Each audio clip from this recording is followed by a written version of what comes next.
아니 무서운 사건이라니 우리 대학에 무서운 사건이 있었나요? 다인님은 혹시 국가장학금 지원을 받고 계신가요? 화를 금할 수 없었던 그런 기억이 있습니다. 정말 말도 안 되네요. 네, 안녕하세요. 방송국 미세니 김민준입니다. 안녕하세요. 학부사 미세니 신다인입니다. 네, 이번 컨텐츠는요, 미세니가 알려주는 역대 성공회대 사건입니다. 우리 학교가 개교한 지 100년이 넘은 거 아시죠? 진짜요? 네. 그러면서 이제 그 100년 동안 정말 많은 사고들이 있었는데, 그렇죠. 또 이제 20학번, 21학번 새내기 분들은 학교를 안 나오시니까 이런 것들을 알기가 되게 어려운 것 같아요. 그래서 오늘은 저희가 그분들이 알면 좋은 역대 사건 사고를 모아서 순위를 매겨봤습니다. 이제 학부사 대표로 다인님이 MC로 참여를 해주셨잖아요. 그렇죠. 학부사 쪽은 좀 쇼킹한 사건을 많이 찾아오셨나요? 지금은 말씀드릴 수 없지만 저희 학부사 구원들이 정말 열심히 찾았거든요. 네. 찾으면서 정말 놀라운 사건들이 많았습니다. 네, 방송국에서도 정말 만만치 않은 사건들을 가져왔는데요. 또 오늘의 관전 포인트 중에 하나가 학부사와 방송국 이 두 부서가 찾은 사건 중에서 어떤 사건이 1위를 차지하느냐를 지켜보는 것도 큰 재미가 될 수 있을 것 같아요. 그리고 이제 오늘 1위는 그 작년에 저희 미디어센터 주간 교수를 맡아주셨던 맞아요. 김서준 교수님께서 정해주셨다고 하는데요. 기준은 얼마나 보도 가치가 있느냐에 따라서 1위를 매겨주셨다고 합니다. 근데 오늘 1위를 하면 뭐가 좋은 건가요? 명예죠, 네, 상품은 딱히 없다 그러고요. 이제 특종을 얼만큼 잘 찾아왔는가, 기자로서 얼마나 능력이 있는가를 인정받을 수 있는 기회가 될 수 있죠. 결과가 궁금해지는데요. 그럼 오늘 컨텐츠 시작해 보겠습니다. 이 흡연이 예전에는 모두가 모여있는 느티나무 아래에서도 이루어졌다고 하는데요. 사건 공개하겠습니다. 파리 느티나무 아래 흡연입니다. 네, 우리 학교의 상징적인 공간 느티나무, 약 10년 전에는 느티나무 아래에서도 흡연이 이루어졌다는 사실을 알고 계셨나요? 느티나무 아래는 예전부터 학우들 뿐 아니라 교수님, 학교 임직원분들이 함께 어울리며 시간을 보내는 곳이죠. 그러나 예전 학교에는 지금처럼 따로 흡연구역이 없었다고 합니다. 그러다 보니까 만남과 대화의 장소였던 느티나무 아래에서도 원치 않는 간접 흡연 피해 사례가 많았다고 해요.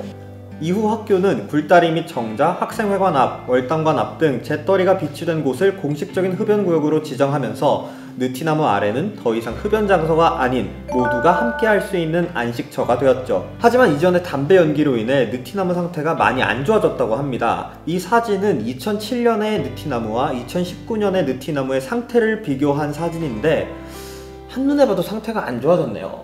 정말 상태가 안 좋네요. 느티나무 아래 흡연이 역대 성공회대 사건 8위를 기록했습니다. 네, 다음으로는 역대 성공회대 사건 7위를 공개합니다. 7위는 모두의 화장실 논란입니다. 성중립 화장실은 기존의 성별 이분법에 근거한 화장실에서 탈피해 성별 구분 없는 화장실을 말합니다. 32대 총학생회가 성중립 화장실을 추진한 바 있으나 학우들의 반대에 의해 실패했습니다. 이후 33대 비대위도 성중립 화장실에서 더 나아가 장애인도 사용할 수 있는 모두의 화장실을 추진한 적 있으나 이 또한 학우들의 반대로 인해 실패로 돌아갔습니다. 올해 제36대 총학선본, 오늘 또한 모두의 화장실을 공약으로 걸었는데요. 이에 대해 학우들의 의견은 분분했고 총학선거가 무산되며 해당 공약 역시 실현되지 못했습니다. 모두의 화장실 논란은 2017년부터 우리 대학의 중요한 이슈였기 때문에 성공회대 역대 사건 7위로 선정하였습니다. 네, 맞아요. 정말 오랫동안 이슈가 됐던 사건이었죠. 맞습니다. 네, 맞습니다. 민감한 이슈이기도 하고 또 많은 이들의 의견이 대립되는 문제라 지금까지 이어지고 있죠. 이번에 공개할 사건도 꽤 오래전부터 이어져 오던 사건인데요. 그래요? 바로 이어서 6위 공개하도록 하겠습니다. 네, 뭔지 정말 궁금한데요. 6위 성공회대 횡령 사건입니다. 2017년 3월 2일 개강 첫날 우리 대학에 대자보가 붙습니다. 대자보를 본 학우들은 경악을 금치 못했는데요. 아니 도대체 무슨 내용이었길래 그랬던 거죠? 그 내용은 바로 제3대 컴퓨터공학과 학생회가 학생회비를 횡령했다는 내용이었는데요. 사건을 자세히 알아보니 컴공 학생회는 학생회비를 회식으로 사용하거나 본인들의 사일 사욕을 위해 사용했으며 회식에 참여한 인원은 학생 학생회가 아닌 인원도 포함되어 있어 더더욱 충격을 주었습니다. 공금이 이렇게 쓰였다는 것에 대해서 학우들이 굉장히 많이 분노를 했을 것 같은데요. 논란이 계속되자 컴공 학생회 횡령 당사자 5인은 3월 16일 정기총회를 통해 횡령한 학생회비는 전부 반환했다는 내용과 함께 사과의 말을 전했습니다. 이후 그들에게 사과문 제출을 요구했지만 사과문은 한 부도 제출되지 않았던 것으로 밝혀졌습니다. 그야말로 잠수. 네, 그렇죠. 저질러 놓고 잠수. 사실 IT 계열 같은 경우에는 작년에도 문제가 있었잖아요. 네, 횡령 문제는 정말 민주님이 방금 말씀하신 것처럼 끝나지 않았습니다. 바로 작년인 2020년 6월 학교 에브리타임에 돈과 관련된 재밌는 이야기가 있다는 글이 게재가 되었는데요. 이게 확인 결과 IT 학부의 회장단이 임원 장학금을 횡령했다. 장학금 이중수혜를 받고 있었다는 의혹이었습니다. 사실 이 사건에 대해서 굉장히 화가 많이 났었고 사실 제가 그 보도에 참여를 했었잖아요. 네네. 정말 취재하면 할수록 정말 새로운 의혹들이 계속해서 나와서 정말 화를 금할 수 없었던 그런 기억이 있습니다. 맞아요. 당시에도 큰 논란이 됐었던 걸로 기억하는데요. IT 회장단 그리고 사건과 관련된 일부 학우들의 갑론을박이 오랫동안 이어지면서 이 사건은 감정 싸움으로 번지기도 하였습니다. 결국 3개월 동안 많은 이야기가 오고 갔으나 마지막까지 당시 IT 학부 회장은 장학금 내부 분배 내용을 공개하지 않았습니다. 당시 회장의 태도와 여러 가지 상황, 미디어 센터가 받은 자료들을 고려해 보았을 때 회장단은 원래 계획했었던 장학금 이중수혜의 혜택을 받았다는 사실만 남긴 채 사건은 어영부영 마무리가 되었습니다. 또한 당시 IT 회장은 이중수혜를 했다는 사실이 드러났음에도 불구하고 별다른 처분이나 징계 없이 끝났고 이 때문에 학우들의 분노와 배신감이 더욱 컸었던 것으로 사건은 끝이 납니다. 학교 운영을 위해 학우들이 낸 학생회비가 더 이상 헛되이 쓰이는 일이 없었으면 좋겠습니다. 지금까지 학생회비 및 장학금 횡령 사건이 6일을 기록하였습니다. 네, 이번에 알려드릴 사건은 조금 무서운 사건입니다. 아니, 무서운 사건이라니, 우리 대학에 무서운 사건이 있었나요? 사실 이 사건은 우리 대학뿐만이 아니라 전국을 떠들썩하게 했던 사건인데요. 네, 아마 다혜님도 들으시면 바로 아실 겁니다. 바로 5위 공개하겠습니다. 5위 통학로 안전 문제입니다. 여러분 모두 엽기토끼 살인사건을 아십니까? 2005년에서 2006년 사이에 양천구 신정동에서 발생한 미제 살인사건이죠. 이 사건은 신원 미상의 범인이 각각 2005년 6월, 11월, 2006년 5월에 여성을 납치, 성추행, 살해 후 유기한 사건인데요. 그런데 더 큰 문제는 2020년 엽기토끼 살인사건의 유력 용의자가 바로 우리 대학 인근에 거주하고 있다는 의혹이 퍼졌습니다. 더불어 이미 우리 대학에는 통학로에 CCTV와 가로등, 미흡 등으로 통학로가 안전하지 않다는 의견까지 나오고 있을 때였기 때문에 학우들의 불안감은 더더욱 늘어만 갈 수밖에 없었죠. 저희 미디어 센터에서도 통학로가 과연 안전한지에 대한 취재를 진행했는데요. 인터뷰에서도 학우들은 불안하고 위험하다는 생각이 들어요. 위험할 때 보호받지 못한다는 느낌을 받아요 라고 답하며 통학로에 대한 불안감을 표출하기도 했습니다. 또한 순찰이 미흡한 점까지 드러나면서 더욱더 학우들은 두려움에 떨 수밖에 없었죠. 이에 구로구는 2022년까지 각각 8,100개, 231개의 스마트 보안등과 스마트 가로등을 구축한다는 계획을 밝혔습니다. 우리 대학 근처에서 일어나 학우들을 두려움에 떨게 하고 국내를 떠들썩하게 만든 사건, 통학로 안전 문제가 5위를 차지했습니다. 저도 안전하게 좀 학교를 다니면 좋을 것 같습니다. 특히 다희님께서는 이제 기숙사에 거주하고 계시잖아요. 그래서 더 이런 불안감에 대해서 더 많이 느끼실 것 같은데 조금 어떠세요? 그쵸, 저도 밤늦게 학교에 올 때 되게 두려움에 많이 떠는 편이에요. 그쵸, 여기가 동네가 사람도 많이 안 다니고 좀 많이 좀 어둡고. 그렇죠. 저는 기숙사에 사니까 그래도 좀 안전하다고 느끼지만 자취를 하시는 분들은 더 많이 무섭다고 느끼실 거라고 생각합니다. 네, 저희가 가져온 주제가 벌써 절반이 넘어가려고 하는데 아직도 결과를 예측하기가 조금 어렵네요. 네, 더 지켜봐 주시고요. 다음 사건 공개하도록 하겠습니다. 4위 학교 광고 논란입니다.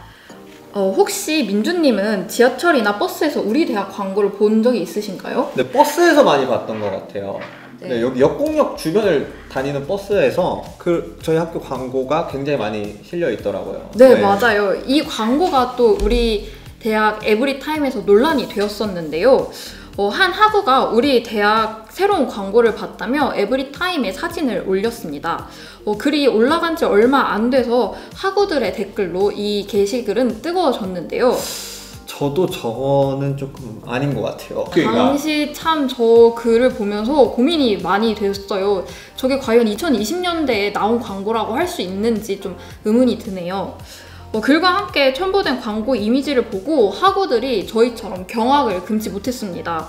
이유는 지나치게 달라진 광고의 방향성과 시대에 뒤떨어진 디자인에 대한 내용이 주였었고요. 학우들은 새롭게 바뀐 광고를 보고 10년 전에 나왔어도 전혀 이상하지 않았을 것 같다. 나 같으면 저거 보고 우리 대학에 들어오고 싶지 않았을 것 같다.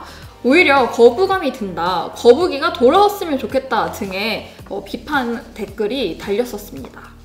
이에 광고를 기획한 김영애 입학 홍보처 주임에게 광고 방향성과 기획 의도를 묻자 김 주임은 수시 모집 원서 접수를 앞두고 수험생 및 학부모에게 중요한 정보가 될 수 있는 우리 대학의 교육과정을 알릴 필요가 있었어요.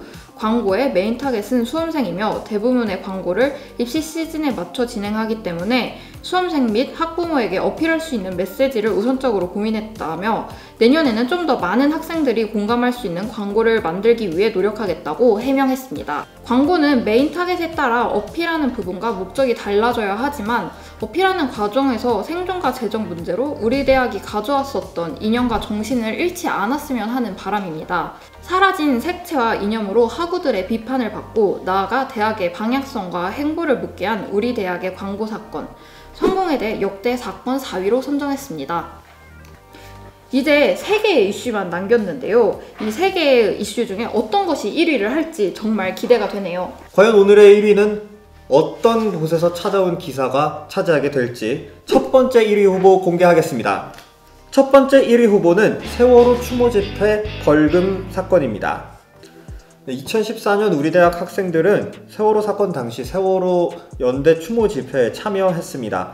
그러나 이들의 행보에 걸림돌이 생기게 되는데 바로 참여한 학생들에게 벌금이 청구된 것입니다. 당시 총학생 회장은 벌금 300만 원을 내게 되었고 집회에 참여한 다른 학생들 또한 벌금을 물게 되어 학생들에게 내려진 벌금 액수는 모두 합해 약 3천만 원가량이었다고 합니다. 이유는 집회 참가와 집회 과정에서 발생한 교통 방해였는데요. 정말 말도 안 되네요. 이에 부당함을 느낀 학생들은 벌어야 한다 기획단을 꾸려서 서대문 경찰청 앞에서 기자회견을 열었습니다. 또한 이들은 집회, 시위의 자유를 벌금으로 탄압하는 행위에 대해 사회적으로 이슈 파이팅하자는 취지와 실제로 집회에 나갔다가 벌금으로 고통받는 학우들을 위해 돈을 모으자는 취지에 따라 이틀간 학교에서 후원 주점을 열기도 했습니다. 이에 많은 학생과 교직원들이 뜻을 함께했다고 하는데요. 또한 학교의 교수님들도 함께 만든 B라는 기금을 조성하여 학생들에게 내려진 3천만 원의 벌금을 대납하시기도 했다고 합니다. 학교가 연대해서 학생들을 도와주는 모습이 정말 멋있네요. 네, 정말 함께 만든 B라는 말이 엄청 와닿는 그런 순간인 것 같습니다. 맞습니다. 사회적으로 문제가 되었던 사건에 대해 학생들이 연대하고 대학이라는 공동체 내에서 모두가 한마음으로 이들을 응원하고 지지해 주었던 세월호 벌금 사건, 성공회대 역대 사건 1위 후보로 선정되었습니다. 네, 다음 1위 후보 다희님께서 소개해 주실까요? 네, 다음은 교육권 논란입니다. 2019년 3월 수강 신청 대란으로 많은 학우들이 수강 신청에 어려움을 겪었다는 여론이 있었다는 거 기억하시나요? 제가 그때는 학교를 다니지 않을 때라서 정확히 기억이 안 납니다. 당시 학우들은 360만 원짜리 의자놀이라고 비판하기도 했는데요. 학생들은 개강 현타 직접 행동이라는 이름으로 학교 행정에 대한 항의의 목소리를 모았고 이는 교육권 문제 해결을 위한 공동 대응 네트워크 운동으로 이어졌습니다. 그리고 4월 학교의 글로컬 IT 전공 폐지 통보는 전체 학생총회 개최의 시발점이 됩니다. 5월 22일 총학생회는 전체 학생 총회를 소집합니다. 소집한 지 1시간 1분 만에 참석자 수가 435명으로 정족수를 넘기며 총회가 시작되었습니다. 전체 학생총회 학생 요구안은 431명의 찬성으로 가결되었습니다. 435명 중에 431명, 굉장히 압도적이네요. 네, 학생들의 의견이 정말 하나로 모아졌다는 뜻이죠. 비인기 전국 축소 및 폐지 계획 전면 철회, 교육의 질과 다양성 보장, 학생 대학 본부 간 정례적 회의 마련, 복사실 문구점과의 상생 대책 마련, 학생들의 참여와 행동으로 당시 4개의 요구안 협의는 합의점을 찾아가게 됩니다. 성공회 대학교의 교육 가치에 대해서 묻게 했던 2019년 성공회대 교육권 운동, 성공회대 역대 사건 1위 후보입니다. 마지막 1위 후보는 민주님이 발표해 주시죠. 네, 알겠습니다. 공개하기 전에 다인님은 혹시 국가장학금 지원을 받고 계신가요? 지금은 받고 있지 않지만 예전에는 항상 등록금이 부담스러워서 항상 지원을 했었던 기억이 납니다. 아, 그렇군요. 학우들이 납부해야 할 1년치 등록금이 평균적으로 700만 원가량 된다고 하는데요. 전액을 부담하기 어려운 학우들은 한국장학재단에서 제공하는 국가장학금이나 학자금 대출에 도움을 받는 경우가 많은데요. 이렇게 지급되던 지원금이 갑자기 줄게 된다면 여러분은 어떻게 하시겠습니까? 우리 대학 역대 사건 사고 1위 후보, 재정 지원 제한 대학에 선정된 성공회대입니다. 지난 2013년 8월 당시 교육과학기술부는 취업률, 재학생 충원율, 전임 교원 확보율, 교육비 환원율, 학사관리 및 교육과정 등을 기준으로 하위 15%에 속하는 18개 대학을 정부 재정 지원 제한 대학으로 선정했습니다. 이 중 서울권 대학으로는 유일하게 우리 대학이 재정 지원 제한 대학으로 선정됐습니다. 흔히 여기에 속한 대학은 부실대학이라는 오명을 뒤집어 쓰게 되는데요. 더 큰 문제는 이후에 들어오는 신입생들에게 국가장학금 2유형의 지급이 중단된다는 것이었습니다. 수험생들로 하여금 학교 기피 현상이 나타나게 되고 학교의 이미지는 더 안 좋아지는 악순환이 이어지는 것이죠. 학생사회는 당연히 패닉에 빠졌습니다. 그러나 우리 대학은 그전까지 이어져 오던 절대평가를 상대평가로 바꾸는 등 재정 지원 제한 대학에서 벗어나기 위해 많은 노력을 기울였고 결국 2014년 1년 만에 부실대학 오명을 벗어나는데 성공했습니다. 이후에는 2018년 진행된 대학 기본 역량 진단에서 상위권 그룹인 자율개선대학에 선정된 한편 2020년에는 대학 혁신 지원사업 평가에서 우수 등급을 받는 등 교육부에서 주관하는 일종의 대학 평가에서 높은 등급을 유지하고 있습니다. 한국장학재단의 등록금 지원 혜택이 중단될 뻔했던 아찔했던 순간 우리 대학 역대 사건 사고 1위 후보 재정 지원 제한 대학에 선정된 성공회대였습니다. 네, 다희님 이제 세계 1위 후보 공개를 모두 마쳤는데요. 이 중에서 어떤 아이템이 1위의 영광을 차지하게 될지 조금 기대가 되는데요. 두구두구두구. 두구두구두구두구. 기대가 되네요, 정말. 네. 아무래도 저희가 가져온 사건들이 다 너무 중요한 일이었다 보니까 교수님께서도 좀 선정하시기 힘들지 않았을까 그런 생각이 드네요. 네, 그랬을 것 같습니다. 그럼 이제 미세니가 알려주는 역대 성공회대 사건, 그 대망의 1위는 누가 차지했을지 교수님 공개해주세요. 세월호 참사 집회에 참여했다가 학생들이 벌금을 받고 그리고 그 벌금을 해결하기 어려운 학생들의 사정을 생각해서 학교 구성원들이 뜻을 함께 모았던 것, 그거는 성공회대학교에서는 매우 의미 있는 중요한 사건이 아니었을까 이렇게 생각을 합니다. 네, 성공회대학교에서 그게 가장 중요한 사건 중에 하나라고 생각하는 이유가 있는데, 사회에 나갈 준비해서 사회에 나가서 좋은 직장에 가서 자기 보람 있는 일을 하고 그런 걸 준비하는 기간이라고 생각할 수 있어요. 하지만 학생들이 졸업하고 사회에 나가면 그 사회는 바로 지금 학생 시절에 무심하게 보내는 사회의 연장선에 있는 겁니다. 사회의 모든 일에 개입할 수는 없지만 사회의 중요한 일들에 관심을 갖고 거기에 여러분들의 목소리가 필요하고 여러분들의 움직임이 필요하면 사실 관여하는 게 바람직한 모습이라고 나는 생각을 해요.